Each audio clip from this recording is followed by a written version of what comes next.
Thinking in C, Chapter 5, Compound Data Types. The compound data types in C, or aggregate data types, if you will, are arrays and structures. Strings are just a special type of array, an array of characters. Everybody knows about arrays. Every language supports them, and an array is nothing more than a sequence of objects of the same type. Of course, they're always fixed length, but it doesn't matter what type they are, and as we'll see, we can have arrays not only of built-in types, but we can have arrays of structures and arrays of arrays. The nice thing about arrays, of course, is that it gives you random access. You can get right to a particular element whenever you need to. In C, array indexing starts at 0 instead of 1 like some languages do, so you need to keep that in mind. However, there's a very nice idiom that goes along with this indexing scheme. If you have a variable, call it n, say, and if you start it at 0, n represents the number of elements already in the array, and at the same time it represents the next open position. And so this indexing at 0 is a pretty nice thing.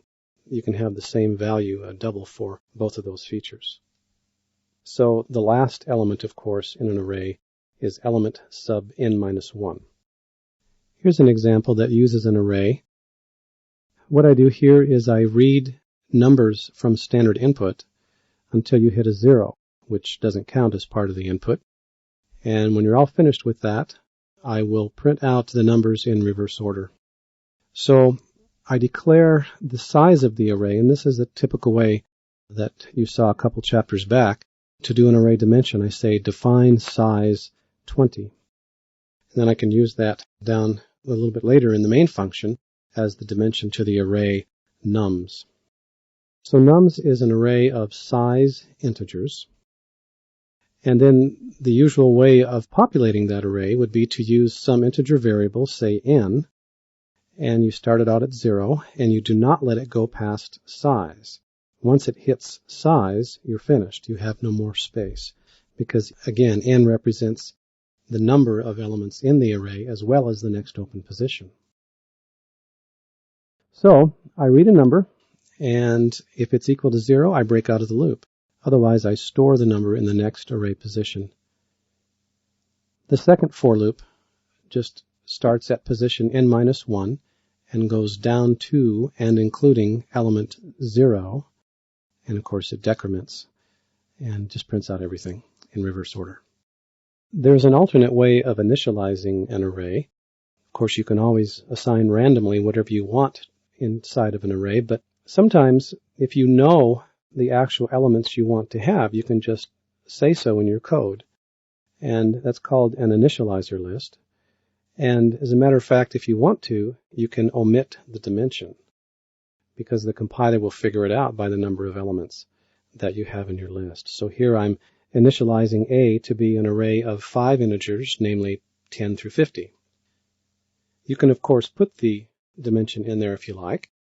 If you put a number in there which is greater than the number of initializers in your initializer list, then they will be populated with zeros.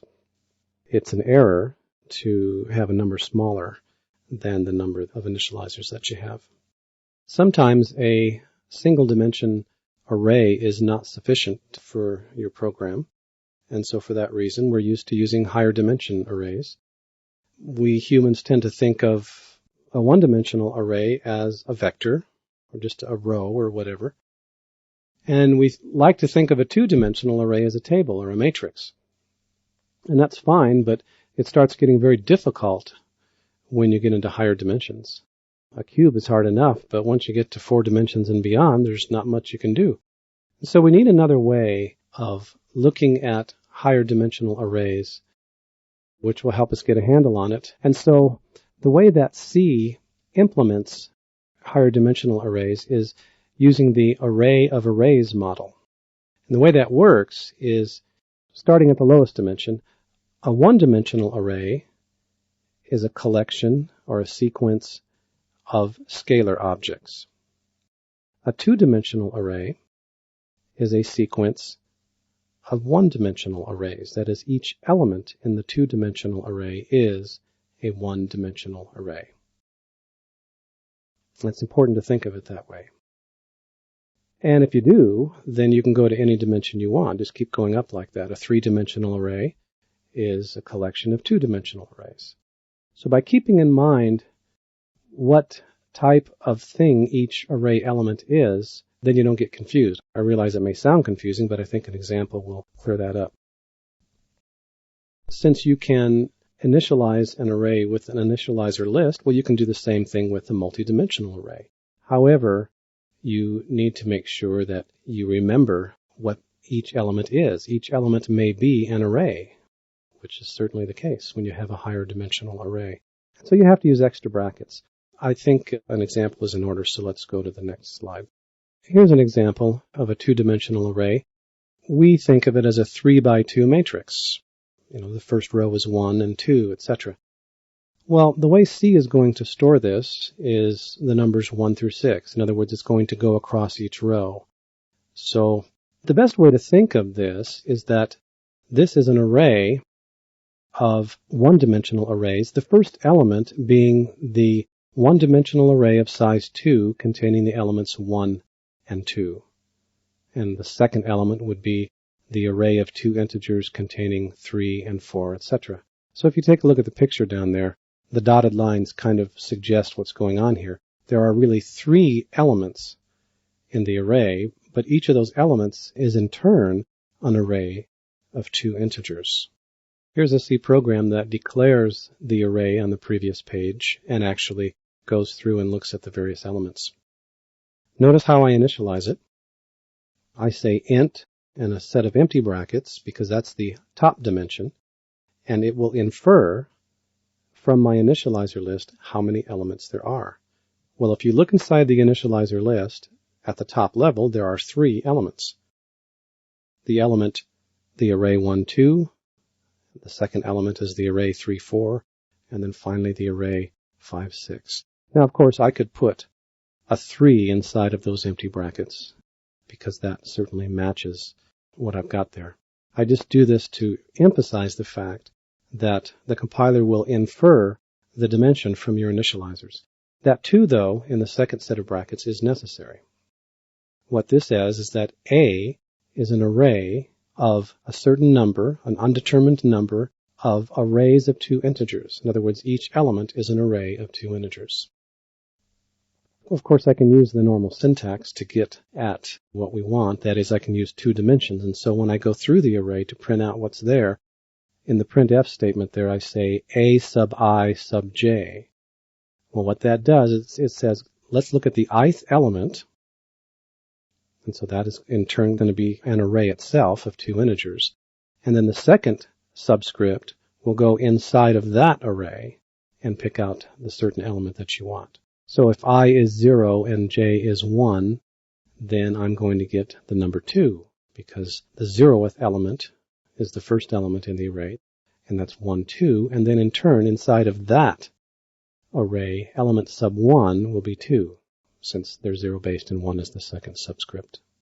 So we can carry this process on to the next dimension, thinking of a 3-dimensional array as just an array of elements which in turn are 2-dimensional arrays. Let's take a look at this particular example here. How would I declare an array where the first element is the 2-dimensional array that we saw in the previous example, and where the second element is this 2-dimensional array 7, 8, 9, 0, 1, 2? Well, take a look at the next slide. Well, note the initializer list along with this array declaration. The declaration of A says it is an array of some yet to be determined number of elements, and each of those elements is an array of 3 something. Well, what those somethings are, in turn, is an array of 2 integers. So, saying again, A is an array of arrays of 3 arrays of 2 integers. Sounds kind of funny. But if you look at the initializer list, I think it makes it clear. It depicts what's going on there. You can see at the outer level that I only have 2 elements. The first element is a two-dimensional array which has 1, 2, 3, 4, and 5, 6 as its elements. And then the second element is a two-dimensional array containing the one-dimensional array 7, 8, 9, 0, 1, 2. But I can still use the normal syntax of multiple subscripts to get at single elements, as I'm doing in the printf statement here. So you can take this on to any dimension you want without having to worry about geometrically picturing it. A string is an array of characters with a special property, that property being that the last used character in that array is always a null byte, a 0 byte. That convention makes it so that we can hold strings in an array of characters, and by looking for the null byte, we know where it ends, and so we can write functions that compute the length. We can write functions that process a string by maybe concatenating it to another or whatever, but we always know where the string ends. It's not just the end of the array, because that would be quite inconvenient. Arrays are fixed size. So, in a sense, this allows me to have a variable length string inside of a fixed array by just having this convention of looking for a null byte and not going beyond that. Now, this is kind of a primitive string processing paradigm. That's just the way it is. BASIC, which is a lot older than C, does a lot better than that. Well, fortunately, C++ and Java also do a lot better. They have string classes which behave the way you would like them to, as you'll see in the later chapters. To initialize an array of strings, you can do it the old-fashioned way. That is, you can have an initializer list inside of curly braces, like we've seen so far for arrays. But you can do one other thing as well. You can use a string literal. That is a collection of characters inside of double quotes. What the compiler will do is go ahead and figure out what you really mean. It knows that the first character inside that string is supposed to be the first character in your array, and so it'll do the mapping in a straightforward manner. Here's an example using strings. Notice that I'm including the header string.h. You'll see why in a minute. That header defines some pretty handy string processing functions, one of which is in this example. But take a look at the first line of main. This is showing you the old-fashioned way, so to speak, of initializing a string. It's a character array, and I have to explicitly put the null byte in there if I'm going to do it this way, because with normal array initialization syntax, you have to put every array element in there. But it's a lot more convenient to do it as I do in the second line with the initializer Robert. The compiler knows that there is a terminating null in that string. In other words, whenever you have a double-quoted string, that implicitly includes that terminating null byte. And so all of those characters, R-O-B-E-R-T, null, all 7 of those characters are stored in the array first. And so first is an array of 7 characters. To print a string out, there is a %s format specifier. And what it does is it looks at the name of the array that is in the corresponding argument position in your printf call, and it just prints out those characters up to but not including the null byte. So it knows that when it hits the null, it ran out and it's done. And that's the way most of the string processing functions work. The strlen function, or sometimes just pronounced string length in the last 2 lines there, it works the same way. You give it the name of the string, and it goes through each character, counting them up, adding how many it finds until it hits a null, and it stops and returns that number. So you can see that I've got the right amount of characters there. Now, again, I told you that first is an array of 7 characters, and that's true. It is. But notice that on the bottom it says first has 6 characters. That's because that null byte is not included in the calculation of the string length. Since our goal is to ultimately get on to C++ and Java, I'm not going to spend any time on going through the detail of the string functions in the string.h header, other than just to mention what some of them are, and you can look them up if you want to use them. All of those functions that start with str work with null-terminated strings. So the first group here, strcopy, strcat, memcopy. What strcopy does is it will copy one string to another. So, in other words, it'll go through one array of characters terminated by a null and copy those into another, and it will copy the null as well, of course, because a string is not well defined unless there's a null there. Strcat concatenates one string at the end. It appends one string to another. The memcopy function doesn't work with null-terminated strings, but instead you give it a size, and it will copy a certain number of bytes from one location to another. That's the difference between the str functions and the mem functions. The next line is the comparison functions, and then the last line is a set of useful functions for searching for characters and for strings, but again, we're not going to spend any time on those. Look them up if you're interested. Now that we understand strings as an array of characters, we can talk about in-core formatting, which I introduced in Chapter 1, talking about streams. In-core formatting just means that you read and write from and to memory. And when we say that, what we're talking about is strings. You write to a string and you read from a string. But you do it with the same formatting as if you were using printf and scanf with standard input and standard output. So in this example, I have an integer n, a floating point number x, and a string s, and what I'm going to do is I'm going to write those with some particular formatting, not anything terribly complicated, but I'm going to write those to the string named string. In case you're wondering, buff size is a constant defined in standard io.h, and it's usually pretty big. It's like 512 or something. I'm just using that for fun. Whenever I want to use a string as a buffer, that's what I use unless I really know it's smaller and I have a reason for having a better number. Okay, so if you look at the next statement, this is the function sprintf, or sometimes pronounced sprintf. And it's similar to printf, except for its first argument is the string I'm writing to. So that has to be an array of characters. But the rest of the arguments are the same as in printf, so the next one is a format string. So basically this just says, print out an integer, a floating point number, the letter J, literally, and then a string. Well, I'm being cute here. You're probably wondering why I'm doing that. Well, look at the arguments that I'm printing out. N plus 1, of course. Let's see, that's 1 plus 1 is 2, so that'll print out 2. X plus 2 will be 4. What is S plus 1? Well, arrays are kind of funny.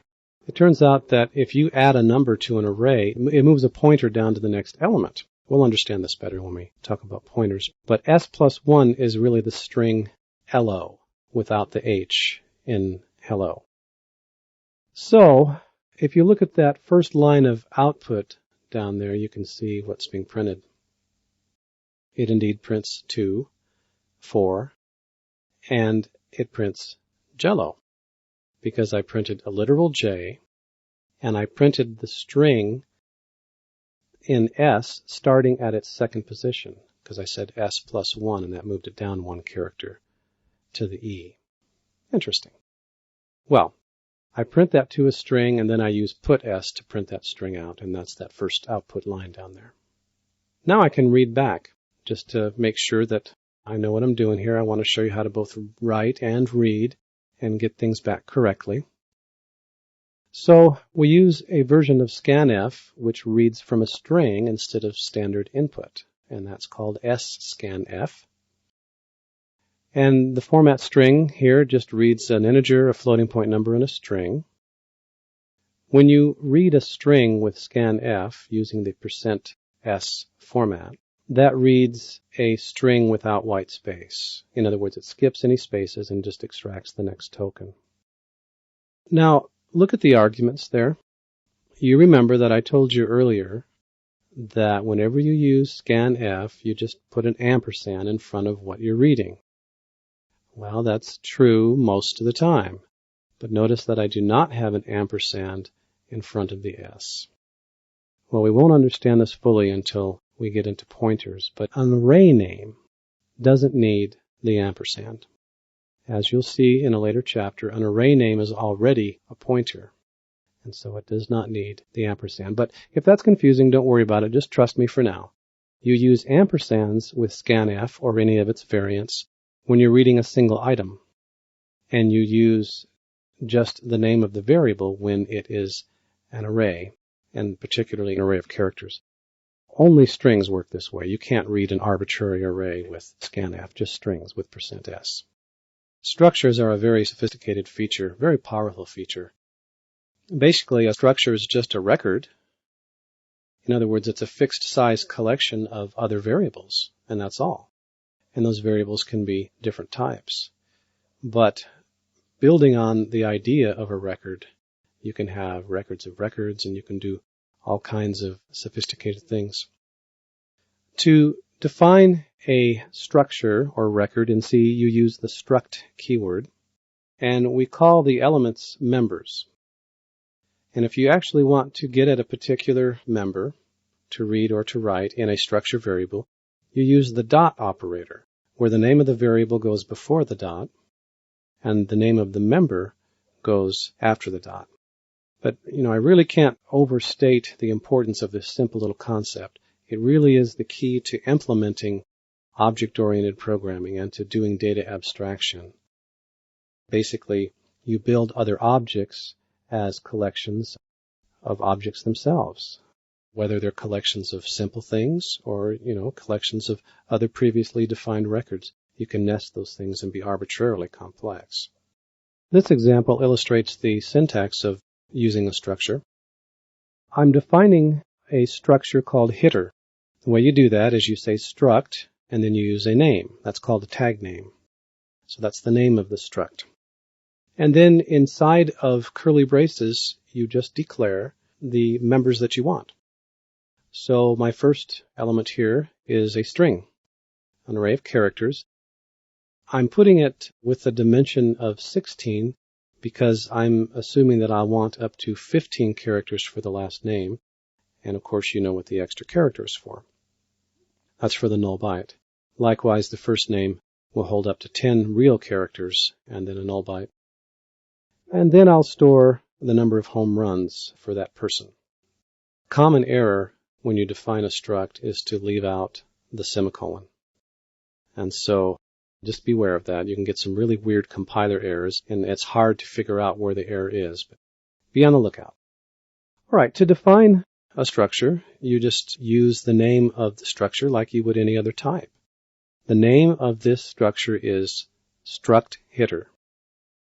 So I define struct hitter h1, and this shows you that you can use an initializer list, similar to with arrays, except of course each element needs to correspond to the type of the member according to its position. So the first one needs to be a string, because that's what last is, and then the next one has to be a string because that's what first is, and the third one needs to be a number because home runs is an int.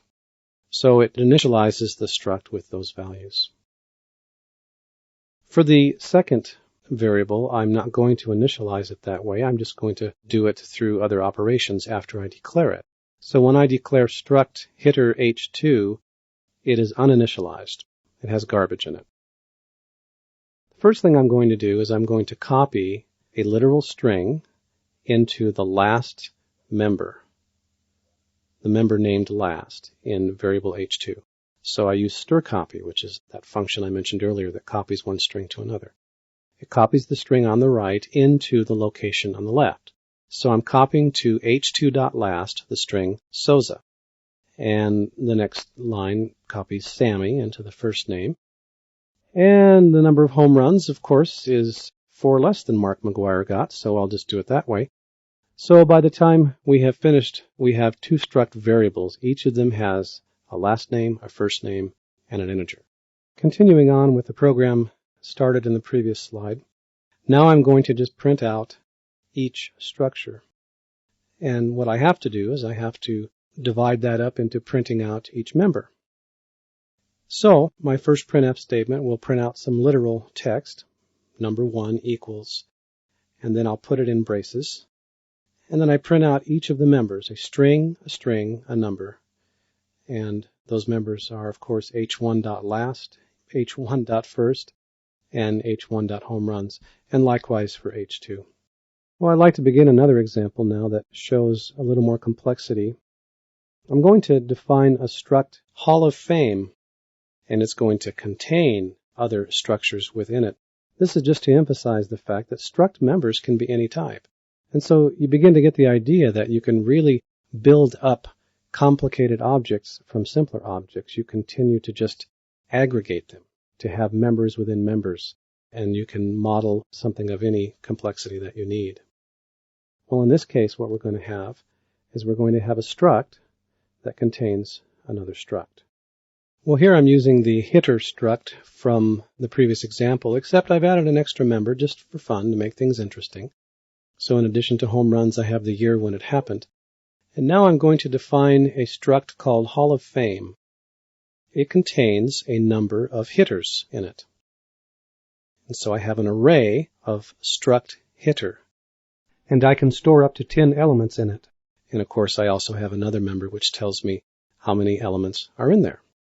In my main program, I'll define a variable of type struct Hall of Fame, and I'll call it HR. This is the home run Hall of Fame. And I will initialize the number of players in that Hall of Fame variable to be 0 in the third line there. And now I will populate that Hall of Fame. I will put a number of hitters into that Hall of Fame. Well, I can go directly into the players array inside of the Hall of Fame struct. And in turn, with each of those player elements, I can go into their members, the members of the hitter struct, because each element in the players array is a hitter variable. So I'll say hr.players, that's the array, sub hr.endPlayers, which is 0 to start with, so that's the array index, dot last. So that's the last member of the 0th element of the players array. And I will copy into that string the literal string Ruth. The next line likewise copies in the first name. The next line will initialize the home runs member of that particular hitter variable in the array. And then the last one will put in the year. Notice the post increment on the last subscript there, hr.endPlayers++. Since this is the last member that I'm putting in there, then as a side effect, I can go ahead and increment it and set it up for the next one. So now endPlayers will be equal to 1. And I'll go through and do the same thing for a second element. I'll populate that.